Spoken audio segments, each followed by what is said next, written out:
안녕하세요. 성경이 우리 삶에 조금 더 가까이 쉽고 재미있게 다가오는 시간, 소문난 성경교실과 함께하는 이성훈 목사입니다.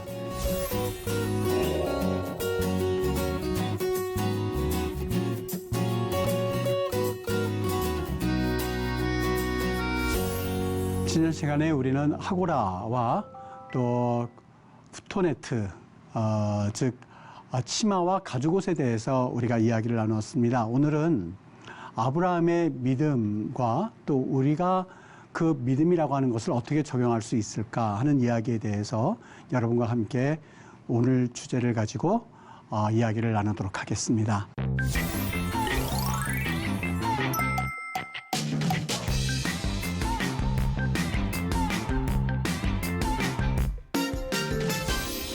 이 아브라함이 이제 약속의 땅에 와서는요, 하나님으로부터 받은 한 가지 중요한 그 언약을 마음에 품고 살죠. 무엇이었을까요? 여러분 기억하시죠?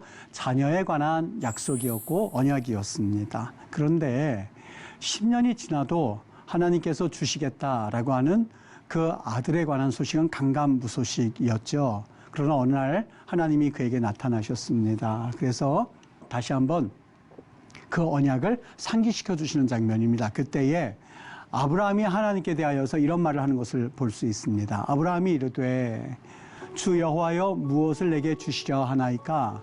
나는 자식이 없사오니 나의 상속자는 이 다메섹 사람 엘리에셀입니다. 라고 하는 그 이야기입니다. 여러분 여기까지 보았을 때에 우리는 흔히 이 아브라함의 믿음에 관해서 논의할 때 이런 큐티를 해보신 적은 없으신가요?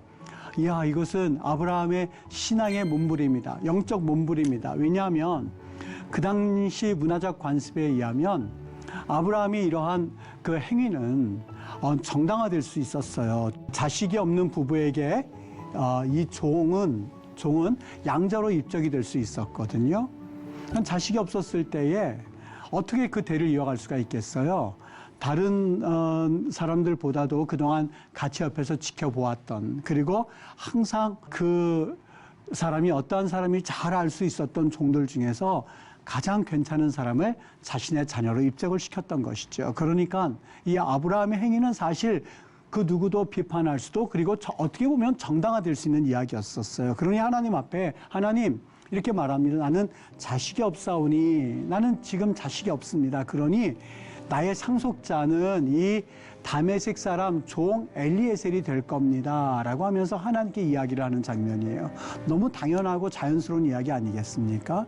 어떻게 보면 하나님의 약속이 성취될 수 있는 길이 요망한 바로 이 시기에 아브라함의 이러한 자신의 계획은 하나님의 약속을 이룰 수 있는 아주 중요한 신앙의 몸부림으로 볼 수 있겠죠. 과연 그럴까요? 여기 한 가지 중요한 사안이 있습니다. 하나님이 그에게 처음 언약을 맺으실 때에 뭐라고 말씀하셨는지 한번 볼까요? 한번 상기시켜 볼까요? 13장 15절에 하나님이 이렇게 말씀하셨습니다. 보이는 땅을 내가 너와 네 자손에게 주리니 영원히 이르리라 라고 말합니다.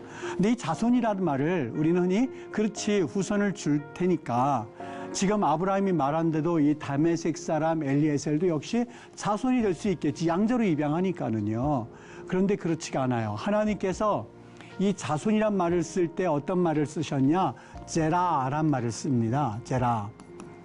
여러분 이 말은 우리 국어 성경에 그냥 내 자손 이렇게 번역을 했습니다만 조금 정확하게 번역한다면 이 자손이란 말을 쓸 때에 이 제라한 말 대신에 어떤 말을 쓸 수 있냐면 벤이란 말을 쓸 수 있습니다.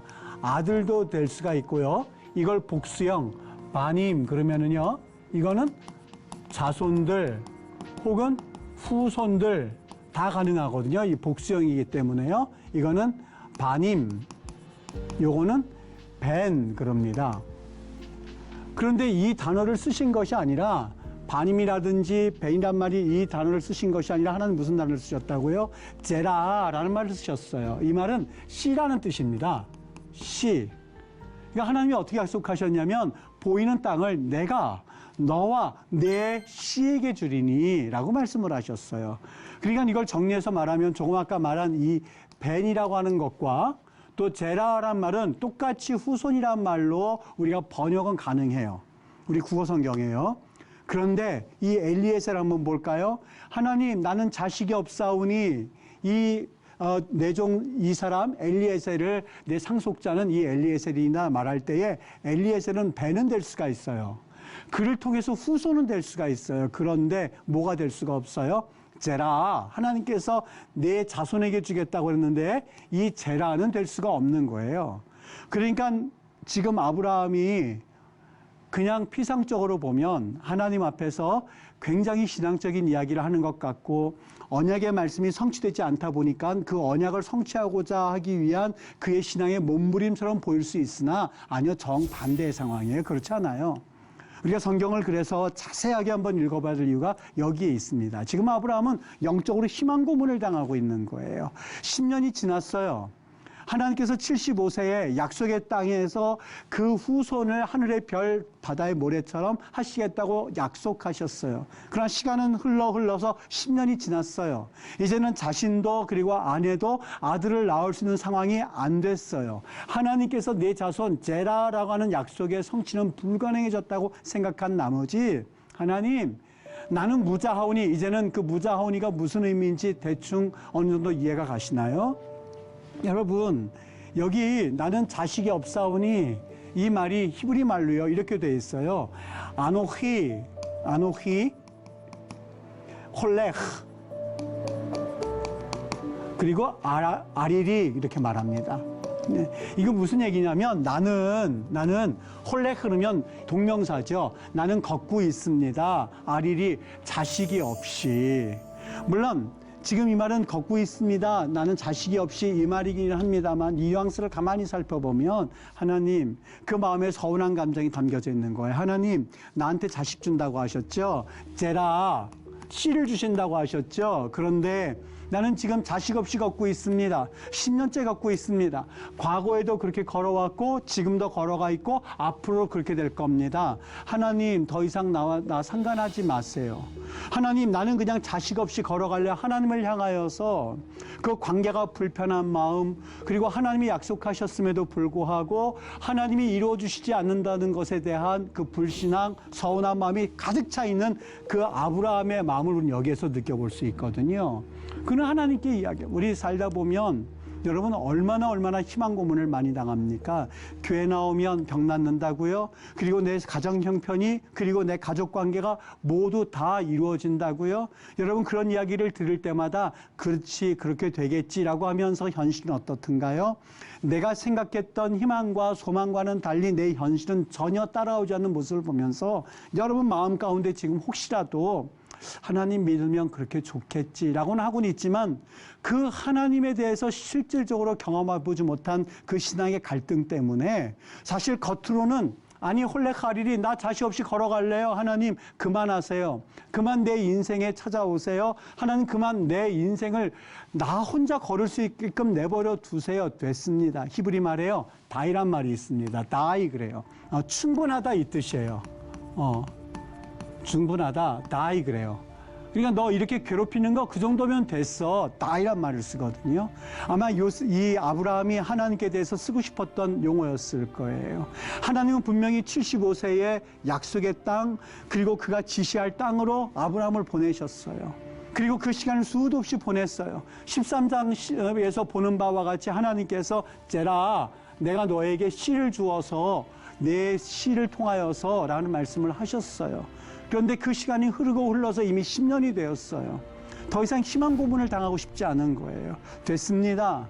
내가 가정의 형편이 좀 나아지고, 그리고 내가 지금 기도했던 제목들이 좀 나아지고, 하나님이 됐습니다. 내 삶에 하나님께서 나에게 명령하셔서 이렇게 저렇게 하시는 것만 안 했으면 좋겠습니다는 그 서운한 마음이 여기 다 담겨져 있는 것이 나는 자식이 없사온이에요. 그러니까 우리가 여러분들이 큐티를 하실 때에 자식이 없사오니, 이 말을, 아유 하나님, 나 이제 자식이 없으니까 이제 이 종이라도 써주세요, 이 뉘앙스가 아니에요. 이거를 혹시 말로 하라고 한다면, 하나님 나 이제 되셨습니다. 하나님께서 약속하신 자녀, 하나님께서 병낫게 하시겠다고요? 하나님께서 우리 가정을 바꾸시겠다고요? 하나님 나를 형통케 하시겠다고요? 하나님 내 삶이 변화된다고요? 됐습니다 라는 그 용어가 나는 자신이 없사오니에요. 희망 고문 당하지 않겠다는 내용이 바로 여기에 담겨져 있는 거예요. 어떻습니까? 여러분, 아브라함의 지금 영적 상태가 너무너무 하나님과의 관계가 불편한 관계예요. 오늘 여기에서 아브라함에게 하나님 말씀하시는 거예요. 말씀 들었죠? 엘리에셀은 배는 될 수가 있어요. 후손은 될 수가 있어요.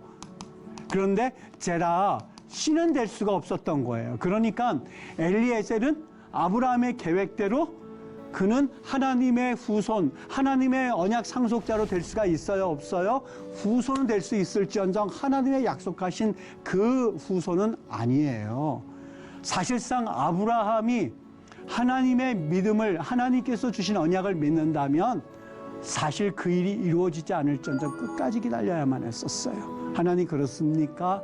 이 엘리에셀은 제라가 아니지요. 하나님 내게 언제 주시겠습니까? 라고 기다리는 것이 맞아요.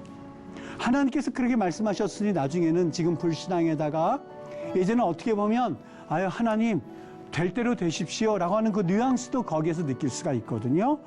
그때에 이번에는 하갈을 통하여서 하나님이 제라하고 그랬으니 하나님 제라하라고 그랬으니 그러면 하갈을 통하여서 이번에는 이스마엘을 낳는 그러한 그 불신앙도 보이지 않습니까? 사실 이것이 지금 아브라함의 상황이었었어요. 하나님이 그런 아브라함에 대하여서 어떻게 무슨 말씀 그리고 어떤 마음으로 그에게 다가오셨을까? 하나님께서는요 기다리셨어요. 어떤 목적을 위하여서요? 내가 너로 큰 민족을 이루고 내게 복을 주어서 내 이름을 창대하게 하리니 너는 복이 될지라가 하나님의 궁극적인 목적이었어요.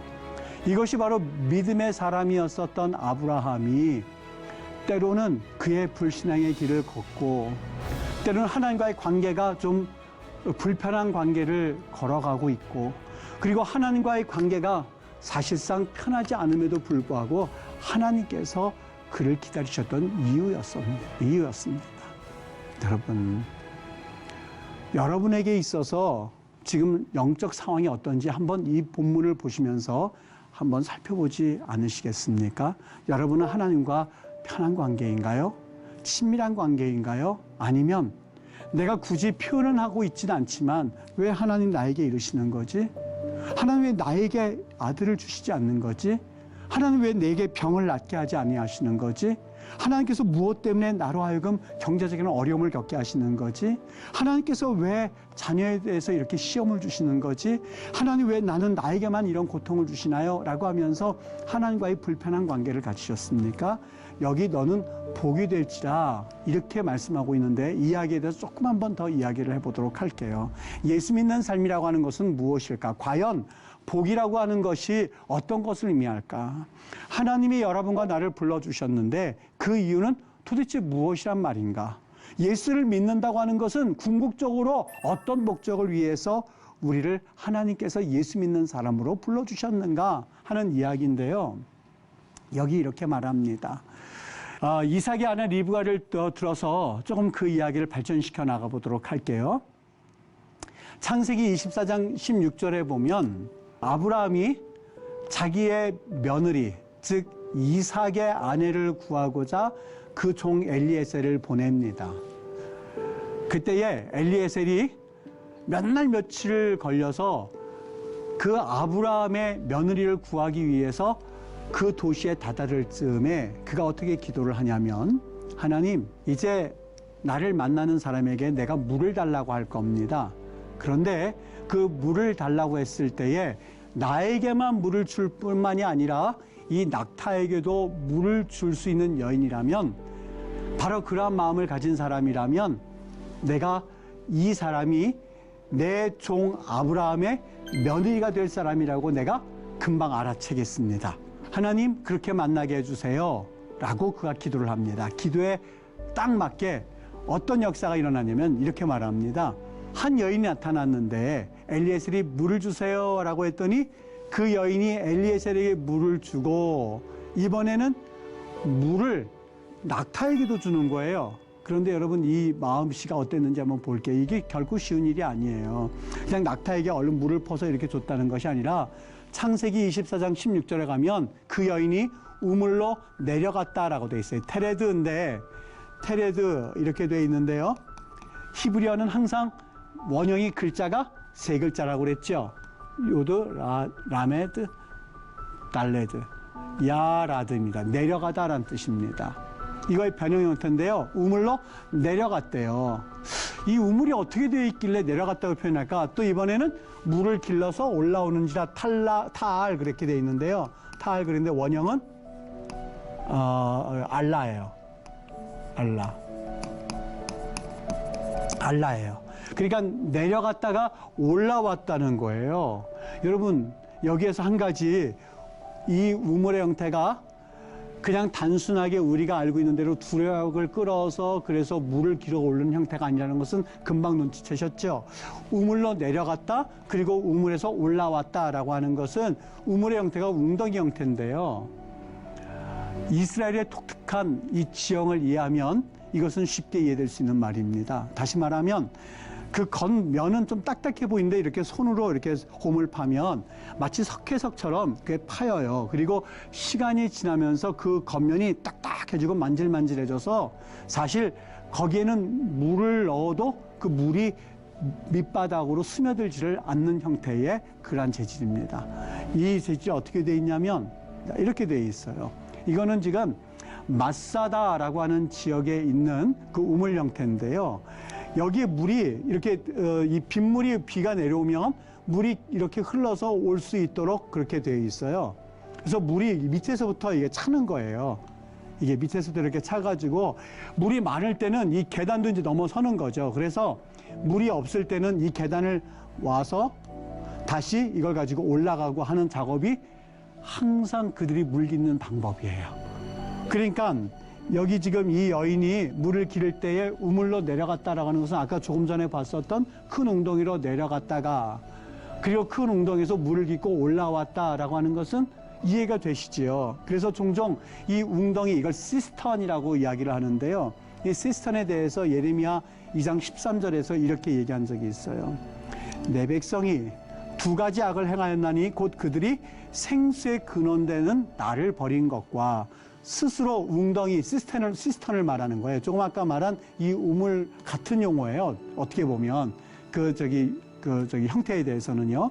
웅덩이를 판 것, 시스턴을 판 것인데 그것은 그 물을 가두지 못할 터진 웅덩이니라. 그러니까 너희들이 아무리 수고를 한다고 해도 밑바닥에 물을 고여서 그래서 물을 저장해야만 할 텐데 터진 웅덩이라고 하니까 사실 그 웅덩이는 있으나마나한 웅덩이란다 라고 하면서 예레미야가 그 유다 백성들을 향한 그들의 심판을 예언하면서 그들이 얼마나 헛수고로 그의 산들을 살아가는지를 보여주는 말씀이 예레미야 2장 13절이거든요. 넘어가서 엘리에셀이 낙타를 몇 피를 끌고 가냐면 10피를 끌고 갔다라고 되어 있습니다. 10피, 10마리죠?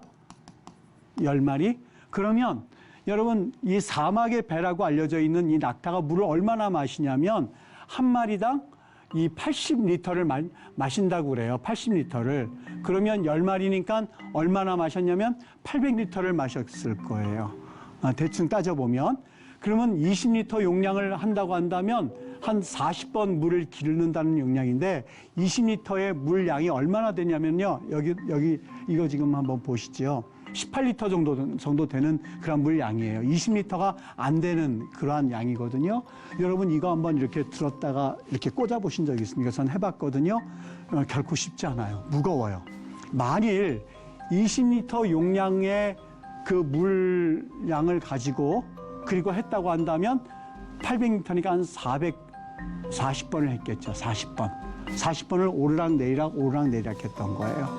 한 번 할 때마다 3분씩 했다고 한다면 대략 한 40번 곱하기 3분이니까 한 120분이었겠죠. 2시간 이상 됐을 법한 그러한 물을 오르락 내리락 하면서 쉬지도 않고 했을 경우에 아마 리브가에 대해서 묘사하십시오 그런다면 저는 제일 먼저 생각나는 게 팔뚝 굵은 사람.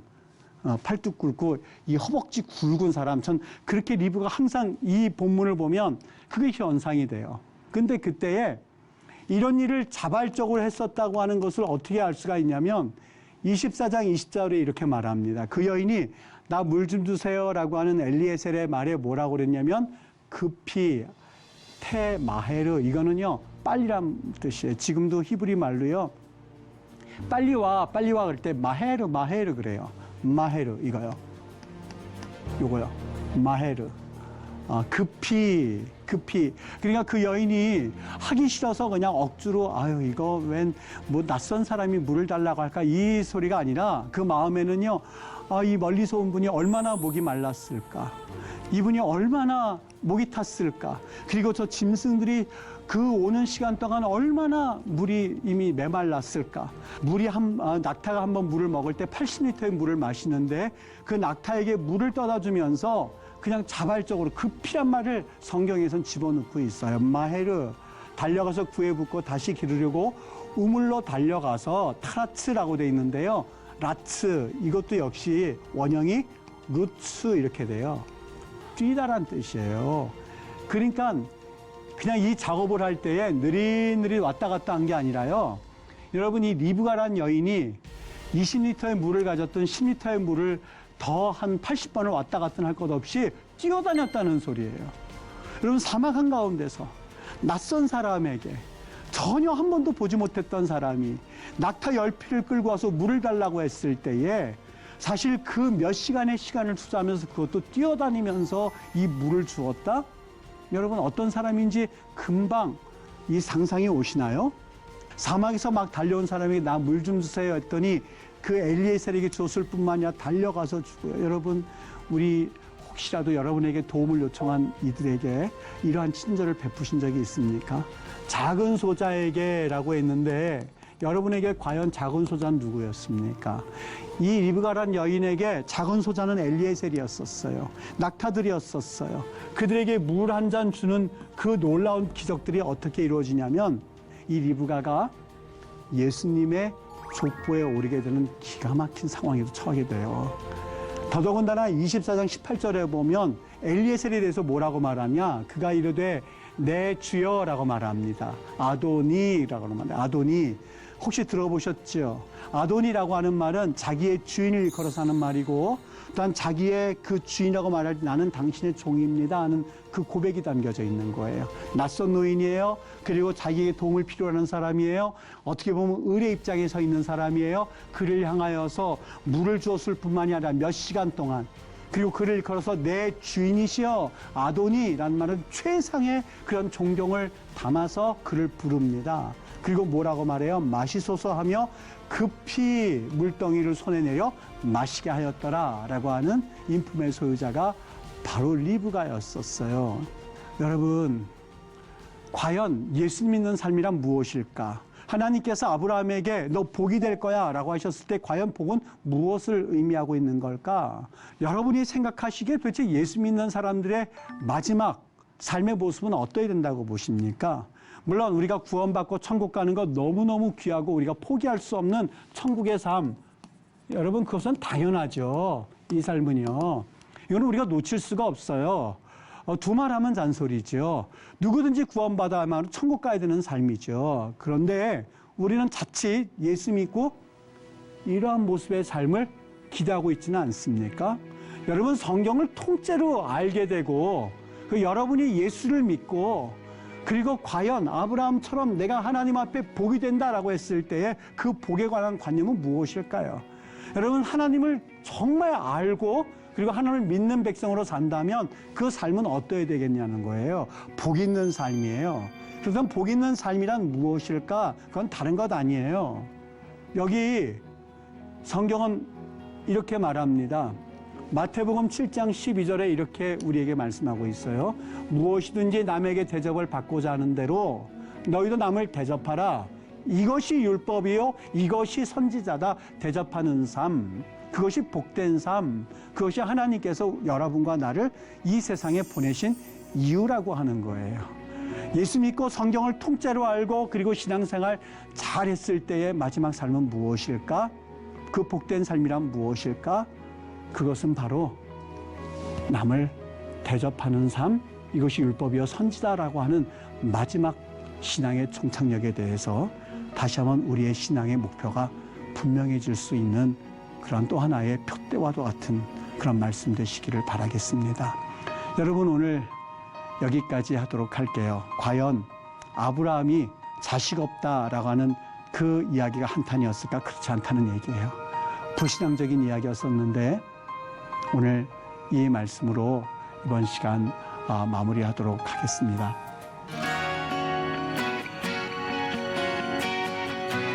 여러분, 유익한 시간 되셨나요? 오늘 수업은 유튜브 영상으로도 올라가니까 궁금한 내용은 다시 보기로 확인해 주시기를 바랍니다. 다음 시간에는 요셉의 해골을 메고 가는 이야기, 그 의미가 무엇일까라는 주제를 가지고 여러분과 함께 소문난 성경교실 시간을 갖도록 하겠습니다. 행복한 시간 되시고 다음 시간에 다시 뵙도록 하겠습니다. 고맙습니다.